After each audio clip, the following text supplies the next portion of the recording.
অভাব হয়ে গেছে নাকি? একটা ভালো লোককে কেন ক্যান্ডিডেট দেন না? অমুক তমুক অমুককে দেন কেন? সব দলের নেতারা যদি বেছে বেছে ভালো ভালো মানুষকে দেন, তাহলে ভালোদের মধ্যে আরও প্রতিযোগিতা হবে, আরও ভালো কিছু হওয়ার আশা করবো, নাকি বলেন? এখন হচ্ছে একটা জোচ্চর আর একটা হাফ বাটপার আর একটা ফুল বাটপার, কাকে বাঁচবো? মহা বিপদের কথা তো রে বাবা। মাঝখান থেকে এই সুযোগ মার্কে একটা এসেও বেচারাকে কেউ চেনেও না। কে ভোট দেবে রে বাবা? ওর বাপও চেনে না, ভুলে গেছে। কথা বলছে কিনা? মহা সমস্যার কথা। আল্লাহ তাআলা আমাদের হেদায়েত দান করুন। বাস্তববাদী হতে হবে। রাজি আছি ইনশাআল্লাহ? তো আজকে থেকে আমরা সিদ্ধান্ত নিয়ে ফেলি, আগামী বছরে আমাদের সন্তানদেরকে, ছেলেদেরকে ছেলেদের মাদ্রাসা স্কুল কলেজে পড়াবো, মেয়েদেরকে মেয়েদের মাদ্রাসা স্কুল কলেজে পড়াবো, এবং প্রাপ্তবয়স্ক হয়ে গেলে ছেলে মেয়েদেরকে বিয়ে শাদীর আয়োজন করে বিয়ে শাদী দিয়ে দেবো, এবং বাবা মারা ছেলেদের বাবা মারা ছেলেদেরকে প্রতিষ্ঠিত করার ব্যবস্থা করে দেবো। বলি ইনশাআল্লাহ। এইভাবে চেষ্টা করতে থাকেন, ইনশাআল্লাহ আল্লাহ তাআলা রহমত পরিবার সমাজে আসতে থাকবে। আজকে তো এই দৃশ্য আমাদের যুক্তিতে দেখার কথা না। যেভাবে ভারতবর্ষের অবস্থা ছিল, আল্লাহ তাআলা দয়া করেছেন, একসময় পাকিস্তান হয়ে এখন বাংলাদেশ হয়েছে। আজকে যদি 100 বছর আগের কথা চিন্তা করেন, তাহলে এই অঞ্চলের জনসংখ্যার এখন যেভাবে শতকরা 90 ভাগ আমরা মুসলমানের সন্তান দেখতে পাচ্ছি, তখন কিন্তু শতকরা 30-40 ভাগের বেশি মুসলমান ছিল না। কথা ঠিক কিনা? তাহলে আমাদের মাথার দিক থেকে, গণনার দিক থেকে আমরা অনেকটা এগিয়ে গেছি, দাড়ি টুপির দিক থেকে অনেকটা এগিয়ে গেছি, নামাজি অনেক ত্রুটি থাকলেও অনেকটা এগিয়ে গেছি।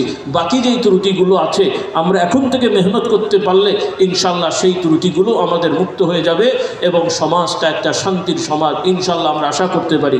আল্লাহ তাআলা আমাদের তৌফিক দান করুন। কিন্তু ভাই বোনেরা, এই কাজগুলো যদি আমরা ঠিকমতো আয়োজন না করি, শুধু মুখে মুখে কথা বলি আর চিল্লা পাল্লা করি, তাতে কিন্তু আল্লাহ তাআলার সামনে এটা এক ধরনের ধোঁকা হবে, এক ধরনের কি বলে আপনার মুনাফিকি হবে। আল্লাহ তাআলা আমাদের এই ধোঁকা মুনাফিকি থেকে হেফাজত করুন, বলুন আল্লাহুম্মা আমিন।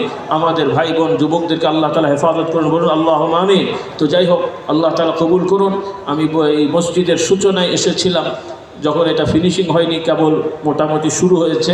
বহু আগেরকার পুরাতন মসজিদ আপনারা সংস্কার করে নির্মাণ করেছেন। আমার মনে হয় ফাউন্ডেশন কতলা আছে? হ্যাঁ, 5 তলা। এখন কয়তলা হয়েছে? কেবল 1 তলা হয়েছে। জুমার দিন কি ভরে যায় না কিছু বাকি থাকে? বাইরেও হয়। তাহলে জুমার কতটুকু হয়? পুরোটা না কিছু? মোটামুটি। আচ্ছা, আমি তথ্য নিয়ে ফেললাম, কিছু প্রস্তাবনা রেখে যাব, সেটাও ওলামাদের সাথে পরবর্তী পরামর্শ করবেন। প্রথম হলো, মাশাআল্লাহ মসজিদ তো হয়ে গেছে, যেহেতু ফাউন্ডেশন আছে, ফাউন্ডেশন অনুযায়ী আপনারা এটা বাড়াতে থাকেন। আর যতটুকু জায়গা ফাঁকা আছে, এটাকে আর ওইটার সাথে একদম সমান না করে ছাদ দিয়ে ফেলেন, বাইরেটা এমনি উন্মুক্ত থাকুক। ফাউন্ডেশন দিয়ে, এটা তো মসজিদের জায়গা তো নাকি? জায়গা মসজিদের না? হ্যাঁ, এটাকে ওপেন রাখেন, মানে ওয়াল টু ওয়াল করে গ্রিল টিরিল করার দরকার নেই, বা গ্রিল করলেন জানলা টাল্লা করার দরকার নেই, উন্মুক্ত, যেমন এটা আপনার প্যান্ডেল আছে আর কি। ছাদ হবে, খুঁটি থাকবে, কিন্তু উন্মুক্ত থাকবে। নিচতলাটা এভাবে করেন, তাহলে বর্ষাকালেও দেখা যাবে যে সাইকেলওয়ালা, ভ্যানওয়ালা, তার কী বলে আপনার মোটর সাইকেলওয়ালা গাড়ি ঘোড়া নিয়ে রেখে সুন্দরভাবে নামাজ পড়তে পারবে, ভক্তীয় নামাজগুলো নাকি বলে। এরপরে উপরে চলে গেলে আপনার মাশাআল্লাহ জায়গা হতে থাকবে, যেহেতু জনসংখ্যা বাড়ছে। সিঁড়ি আপনারা এখন একটা আছে সম্ভবত, আপনারা বিকল্প আরেকটা সিঁড়ি এমনভাবে করেন যাতে অদূর ভবিষ্যতে, আজ হোক কাল হোক, 10 বছর 20 বছর পরে হোক, যাতে আমরা পর্দার সহিত মা বোনদেরও একটু আসার ব্যবস্থা রেখে যাই। যদি আমরা সমাজটাকে সাজাতে পারি, একটা সময় হয়তো আমাদের মা বোনরাও পর্দার সহিত সুন্দরভাবে জুমার আলোচনাটা বা বিভিন্ন প্রয়োজনের নামাজটা তারা পড়তে পারবে। শরীয়তে পর্দার সহিত নিরাপত্তা ঠিক থাকলে প্রয়োজনে মা বোনরা মসজিদে আসার অনুমতি আছে। কিন্তু আমাদের সমাজের এই অবস্থায় তো এটা ঠিক হবে না। এটা আমি মাসলাটা বলে রাখছি, রাতারাতি আমি বলছি না, ওলামায়ে কেরাম আমার ভুল বুঝেন না। কিন্তু আমাদের সমাজকে যদি সুন্দর করতে হয়, তাহলে ইলমে দ্বীন শেখানো, জানানো পুরুষ নারী সবার কাছে দরকার আছে কিনা? এই আজকে মনে করেন আমি কথা বললাম, ওলামারা বললেন, মা বোনরা আর এক জায়গায় বসছে, প্রজেক্টর দিয়ে তাদেরকে দেখানো হচ্ছে, আপনাদের অসুবিধা হচ্ছে? তাদেরও কি অসুবিধা হচ্ছে? আশা করি রাস্তাঘাটে তারা গেলেও খুব একটা অসুবিধা আশা করি হবে না। তারপরে কিছু হওয়ার সম্ভাবনা আছে। আমার অনুরোধ থাকবে, আপনারা রাস্তায় চলাফেরার ক্ষেত্রে দোয়ার পরে যদি মা বোনরা মানে রাস্তাগুলো কাছাকাছি দেখতে পান, আপনার একটা সাইড হয়ে যাবে, মহিলারা এক সাইড দিয়ে যাবে, মা বোনরা আর এক সাইড দিয়ে যাবে। আর যদি একটু অপেক্ষা করার সুযোগ থাকে 5 মিনিট 7 মিনিট আপনারা বা ওরা ট্রাফিক সিস্টেমে, তাহলে সেইভাবে অপেক্ষা করবেন যাতে করে রাস্তায় কোনো ধরনের বিশৃঙ্খলা না হয়। কি রাজি আছে ইনশাল্লাহ? তো আমার প্রশ্নটা হলো, যে মা বোনরাও যাতে, যেগুলো আমি বলেছি, জুমার দিনের আলোচনা যদি গঠনমূলক হয়, সেখানে পুরুষরাও যদি শোনেন, নারীরাও যদি শোনেন, এভাবে জ্ঞানটা, আমি কিন্তু এগুলো শুধু যুক্তি দিয়ে কথা বলছি না, এগুলো বাস্তবতা। রাসূলুল্লাহ সাল্লাল্লাহু আলাইহি সাল্লামের খুতবা, আলোচনা মদিনার সমাজের শুধু পুরুষরাই জানতো, নারীরা জানতো না, বিষয়টা এমন না। আল্লাহ রসুলের প্রত্যেকটা আলোচনা তিনি যদি সকালে বলে থাকেন, 2, 3, 4, 5 ঘন্টার মধ্যে, মানে বিকালের মধ্যে ওই সমাজের পুরুষ হোক আর নারী হোক সবার কাছে পৌঁছে গেছে। বলুন সুবহানাল্লাহ। কারণ অধিকাংশ পুরুষরা ওখানে হাজির থাকতেন, নারীদেরও একটা অংশ ওখানে হাজির থাকতেন। আর আল্লাহর নবীকে তো সাহাবারা, নারী পুরুষ সবাই সেভাবে মানতেন। কাজে আল্লাহর নবী কখন কি বলেছেন, পুরুষরাও যেমন জিজ্ঞেস করে করে জেনে যেত, নারীরাও তাদের ভেতরে জিজ্ঞেস করে করে জানিয়ে দিতেন। বলুন সুবহানাল্লাহ।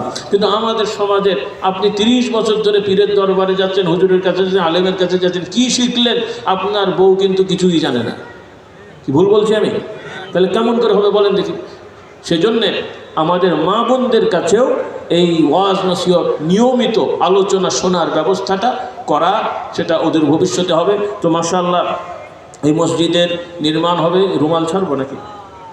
হ্যাঁ, আমাদের মাশাআল্লাহ আমাদের যুবকেরা অনেক কষ্ট করেছে, তারা মেহনত করেছে, মাশাআল্লাহ খুব ভালো খানার আয়োজন করেছে, তারা নিজেরা চাঁদা দিয়েছে, আপনারাও দিয়েছেন। আমাদের ভাইয়েরা রুমাল কী বলে প্যাকেট নিয়ে, কাপড় নিয়ে তারা যাচ্ছে।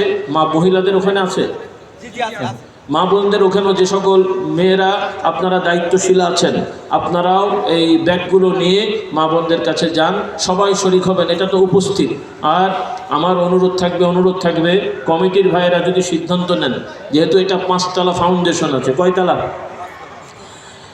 তো আপনারা যদি অনুমতি নেন যে অন্তত একটা তালা, একটা অংশ আমরা মহিলাদের জন্য ব্যবস্থা করি, সেক্ষেত্রে মা বোনদের পরামর্শ থাকবে, যদি আমাদের কমিটি সিদ্ধান্ত নেন যে হ্যাঁ আমরা এই 5 তালার একটা ফ্লোরের একটা অংশ, পুরোটা হোক বা অর্ধেক হোক, আমরা মেয়েদের জন্য ব্যবস্থা করছি, সেক্ষেত্রে আপনারা মা বোনরাও চাইতে পারেন যে ইনশাল্লাহ আমাদের ফ্লোরের টাকাটা আমরা দেবো। এটা কি অস্বাভাবিক? হ্যাঁ, বরং দেখা যাবে যে বেশিই হবে ইনশাল্লাহ। বলেন। তবে মা বোনদের একটা ফ্লোর দিলে দেখবেন ও 3 তালা ওনারই করে দিয়েছে, বলি আলহামদুলিল্লাহ। হ্যাঁ, কিন্তু পরে আবার ঝামেলা করেন না। ঢাকা শহরে এক জায়গায় ঝামেলা হয়েছে, তারা শুরু করার সময় বলল যে পুরুষদের জন্য এতগুলো ফ্লোর, নারীদের জন্য একটা হবে। মা বোনরা যথেষ্ট সহযোগিতা করলেন, সাহায্যের একটা বড় অংশ ওনারা করলেন। আবার হুজুরদের ফতোয়া দিয়েছে না, মহিলাদের আনা যাবে না, দিল গন্ডগোল পাঠিয়ে। পরে যাই হোক আবার এটা সোজা হয়েছে আর কি। তো মাশাআল্লাহ আমাদের এক ভাইয়ের আম্মাজান 3000 টাকা পাঠিয়েছে। ও ভাই আল্লাহ তাআলা কবুল করুন, বলুন আল্লাহুম্মা আমিন। আর এক ভাই কত টাকা? 1000 টাকা। আর এক ভাই 500 টাকা। আল্লাহ তাআলা দানকে কবুল করুন, বলুন আল্লাহুম্মা আমিন। কি এগুলো? ও আল্লাহ, এগুলো আগে দেওয়া উচিত ছিল, তো আগে দেওয়া উচিত ছিল। এখন কটা বাজে? 11টা না, সরি 12টা বেজে গেছে। প্রশ্নগুলো আগে দেওয়া ভালো ছিল। এখন এখানে 7টা প্রশ্ন দিতে গেলেও মোটামুটি 35 মিনিট কম লেগে যেতে পারে। আপনারা মন খারাপ করেন না যারা প্রশ্ন করেছেন। আমি চেষ্টা করব বিভিন্ন সময় দেওয়া, এবং ফেসবুকে আশা করি এটা চলে আসবে, আপনারা দেখে নিন ইনশাল্লাহ। আশা করছি এটা আগে দিলে ভালো হতো, তাহলে আমি আলোচনার একটা অংশ এটার মধ্যে বরাদ্দ করতাম। আপনারা কিছুই দেননি, সেই জন্য আমি প্রথম থেকে আমার মতন করে যেটা মনে করেছি। তবে আপনারা রাগ করেছেন মনে হয়। যাক, আল্লাহ আমাদেরকে হেদায়েত দান করুন, যা বলেছি কবুল করুন, বলুন আল্লাহুম্মা আমিন। আমি আবারও বলছি, বিশেষ করে যুবকদের বাবারা, আশায় তোমরা সবাই নামাজ পড়ো, তবে আজকে থেকে বেশি না পড়ো, মানে অত সুন্নত নফল যদি বেশি না পড়ো, অন্তত বাবারা 5 ওয়াক্ত ফরজগুলো ধরে ফেলো। আল্লাহ তাআলা তৌফিক দেন। আমাদের আরেক ভাই তার বাচ্চার জন্য মসজিদে টাকা দিয়েছে, দোয়া চেয়েছে, আল্লাহ তাআলা তার সমস্যা সমাধান করেন, বাচ্চাকে আল্লাহ কবুল করেন, বলুন আল্লাহুম্মা আমিন। তো আমার কমিটির ভাইদের অনুরোধ করবো, আর ওলামাদের বলছি, আমার কথাটা আপনারা ভুলভাবে নিয়েন না, কারণ এটা নিয়ে কেউ পক্ষে বিপক্ষে অনেক কথা বলেন। আমি মধ্যম পন্থায় বলেছি, পর্দার সহিত নিরাপত্তা বজায় রেখে তারা আসলে এটা দোষ নেই, তবে উত্তম হলো বাড়িতে পড়া। কিন্তু জুমার নামাজটা ব্যতিক্রম, যেহেতু আলোচনা শোনার একটা ব্যাপার আছে। ঈদের নামাজটা ব্যতিক্রম, যেহেতু আলোচনা শোনার একটা ব্যাপার আছে। এভাবে আমার অনুরোধ, যারা হয়তো এটাকে অতটা মানতে পারছেন না, আপনারা মাসলাটাকে তাহকিক করবেন। এই সংক্রান্ত মহিলাদের মসজিদে জামাতের বিষয় সংক্রান্ত হাদিসগুলো, ওলামাদের ফতোয়াগুলো একটু বিশদভাবে আপনারা আমার ভাই যারা আছেন পড়বেন ইনশাল্লাহ। আর কিছু লোকেরা আবার দেখা দেখি অমুক দেশে তমুক দেশে তাই উন্মুক্তভাবে করে দিলেন, পরে দেখা গেল পর্দা ঠিক হচ্ছে না, নিরাপত্তার সমস্যা, এগুলো আমি অ্যাকসেপ্ট করি না। এগুলো আমি অ্যাকসেপ্ট করি না। শর্ত নিয়ে নিয়মতান্ত্রিকভাবে কথাগুলো আমাদের বুঝতে হবে। কারণ ইদানিং আবার কিছু হুজুরেরা ইসলাম শেখাতে যে মহিলাদের সামনে বসিয়ে দিতে মুখ খুলে ওনারা বসে আছেন, তাও আবার সেজে বুঝে। এটা কি নিয়ম হলো নাকি? কাজে এই ধরনের শিথিলতা না। আল্লাহ আমাদের হেদায়েত দান করবেন, আল্লাহুম্মা আমিন। আবার মোটেই শিখতে পারবে না, ওদের শিখে লাভ কি, এগুলো আমাদের বাড়াবাড়ি কথা। তো যাই হোক, অনেক কথা বলে ফেলেছি। আপনারা অনেক কষ্ট করে এখানে অবস্থান করেছেন। ভুল ত্রুটি যা হয়েছে আল্লাহ তাআলার কাছে ক্ষমা চাই। হক কথাগুলো, ভালো কথাগুলো মেনে চলার আল্লাহ তাআলা তৌফিক দান করুন। হ্যাঁ, আর যাদের খাবারের দায়িত্বে আছেন আপনারা খাবারগুলো নিয়ে চলে আসেন। কেউ একটার বেশি আমরা নেবো না, রাজি আছি ইনশাল্লাহ? সবাই একটার বেশি আমরা নেবো না, রাজি আছি ইনশাল্লাহ? হ্যাঁ, আল্লাহ তাআলা কবুল করুন। আবার কোনো বছরে যদি আসি আমি পরীক্ষা নেওয়ার চেষ্টা করব, ফেল হবে কিনা আমি জানি না। আমরা তো খুব ইমানদার ভালো মানুষ। হ্যাঁ, আজকে যদি আমরা এইভাবে সিস্টেম করি যে খাবারগুলো জায়গায় জায়গায় দেওয়া থাকবে, সবাই একটা করে নিয়ে যাবেন, পাস হবে? কি হবে? অনেক অমুসলমানদের গির্জায় কিন্তু হয়, অমুসলমানদের অনেক ইউরোপ আমেরিকা অনেক গির্জায় তাদের ওই রকম খাবার প্যাকেট দেওয়া থাকে, সব লাইন ধরে, একটার বেশি কেউ নেয় না। আর আমার যদি এখানে হয় আর স্টেজে যদি থাকে, অন্য কেউ হোক আর না হোক, আমি অন্তত 5টা নেব বরকতের। আমাদের মানসিকতা একটু পাল্টাতে হবে, রাজি আছে? আমার ছেলেরা আসছে। আর শোনেন শোনেন, ব্যস্ত হবেন না। এই আমার যুবকরা একটু কথা শোনো, আস্তে আস্তে এটা আমার কথা শোনেন। এই যারা বাইরে আছেন যুবকেরা, তোমরা ওই যেমন মেহমান আসলে প্রটোকল যায় না, যারা বসতে ভেতরে পারবে না, তোমরা বসতে না পারলে দাঁড়িয়েই কাতার হয়ে যাও, বাইরে দাঁড়িয়ে কাতার হও, উত্তর দক্ষিণ কাতার হও বাবা। বাইরে যারা আছো বসতে তো পারবে না, তোমরা উত্তর দক্ষিণ কাতার হও। আমার কথাটা বোঝেন। বাইরে যারা আছেন আপনারা উত্তর দক্ষিণ কাতার হন। যারা উত্তরে আছেন, দক্ষিণে আছেন, আপনারা একটু